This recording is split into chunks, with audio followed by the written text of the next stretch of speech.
Oke, assalamualaikum. Di sini saya sebagai pembuka presentasi dari kelompok saya. Nama saya Rehan Bima Sakti. Sebelum kita masuk ke inti materi, kita perlu tahu nih, apa sih pengertian dari akhlak? Secara etimologi, kata akhlak berasal dari bahasa Arab yang berarti karakter, budi pekerti, keperwiraan, watak, dan kebiasaan. Nah, karena akhlak ini adalah sebuah kebiasaan yang dibiasakan, maka dari itu akhlak ini bersifat spontan, konstan, tidak temporer, dan tidak memerlukan pemikiran yang lama. Jadi, jika seseorang menghadapi sebuah masalah, jika dia akhlaknya sudah baik, dia akan melakukan, dia langsung melakukan. Dia tidak perlu berpikir panjang akan apa yang akan dia lakukan. Jadi sebenarnya pembahasan kita relate dengan apa yang sering kalian katakan, apa yang sering teman-teman katakan. Teman-teman biasanya mengatakan gak ada akhlak.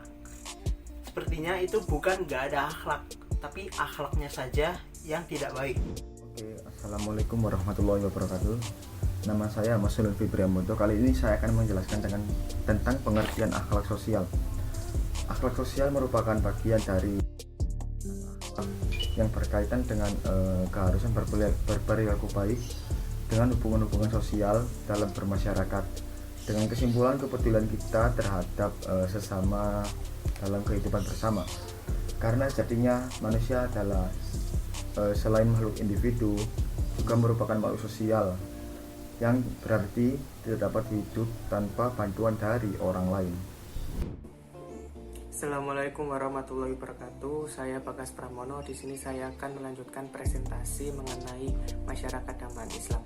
Ibnu Qayyim Al-Jauzi mengatakan bahwa pembentukan masyarakat Islam bertujuan membangun hubungan yang kuat antara individu sebuah masyarakat dengan menerapkan sebuah ikatan yang terbangun di atas kecintaan sebagai realisasi sabda Rasulullah yang berbunyi, "Tidaklah sempurna iman salah seorang di antara kamu sehingga ia mencintai saudaranya sebagaimana mencintai dirinya sendiri." Hadis riwayat Bukhari. Ciri-ciri masyarakat dambaan Islam. Yang pertama adalah tauhidullah. Setiap individu yang merasa menjadi anggota masyarakat Islam semestinya mendasarkan hidupnya pada prinsip tauhid. Yang kedua adalah ukhuwah Islamiyah, melahirkan ikatan persaudaraan di antara anggota masyarakat. Ketiga, persamaan, tidak terbesit dalam hatinya merasa lebih mulia dari sesamanya. Yang keempat, melakukan amal soleh. Yang kelima, musyawarah. Yang keenam, istiqomah. Setiap masyarakat muslim akan tetap memegang dan memperjuangkan kebenaran yang datang dari Allah SWT. Toleransi intern dan antar umat beragama dalam Islam. Kata toleransi berasal dari bahasa Arab tasamuh, yang berarti sikap yang baik dan berlapang dada terhadap perbedaan dengan orang lain yang tidak sesuai dengan pendirian dan keyakinannya, di mana seseorang menghargai atau menghormati setiap tindakan yang orang lain lakukan.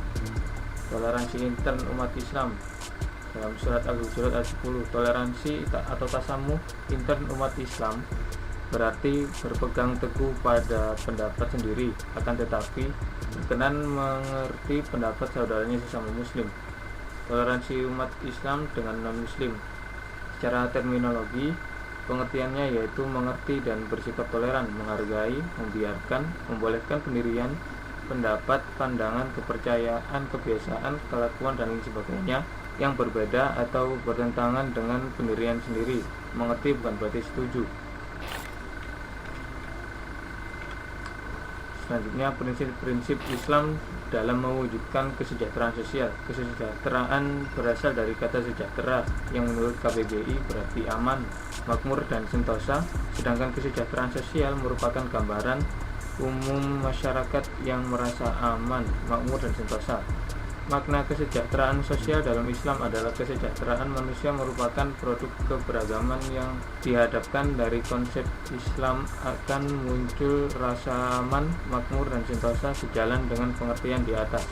Yang terakhir adalah pandangan Islam tentang beberapa persoalan sosial yang kerap kita temui sehari-hari.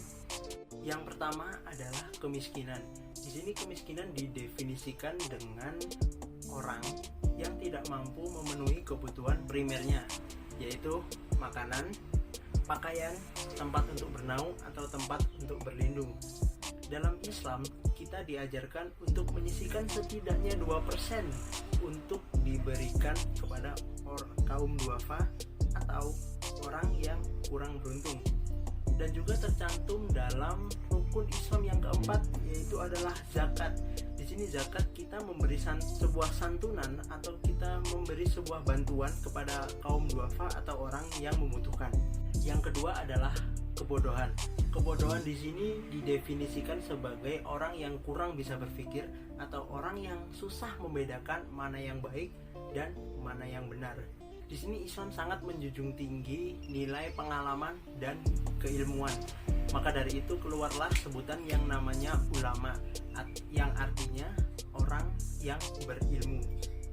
Menurut saya pada zaman sekarang ini, orang yang kurang berilmu akan dibodohi dan orang yang berilmu akan membodohi.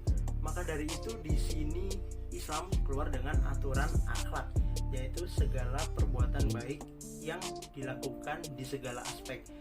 Di aspek ini kita lakukan sebagai akhlak sosial. Maka dari itu jika kita memiliki ilmu, kita harus berbuat baik kepada sesama. Kita harus membagi ilmu tersebut, kita harus menerapkan ilmu tersebut agar menjadi manfaat. Yang ketiga dan yang terakhir adalah pengangguran. Di sini pengangguran didefinisikan sebagai orang yang tidak memiliki pekerjaan dan tidak memiliki kemampuan untuk memenuhi kebutuhan primernya. Di sini di dalam Islam diajarkan kita untuk pantang menyerah dan terus mencoba apapun yang terjadi. Maka dari itu kita memiliki chance atau kesempatan yang lebih besar agar kita memiliki pekerjaan. Setelah kita memiliki pekerjaan, kita akan mendapat penghasilan, dan di penghasilan inilah kita akan bisa memenuhi kebutuhan kita sehari-hari dan keluar dari rantai pengangguran. Maka dari itu menurut saya yang harus dilakukan oleh orang-orang pengangguran adalah terus asah skill Anda dan terus mencoba saat ada kesempatan.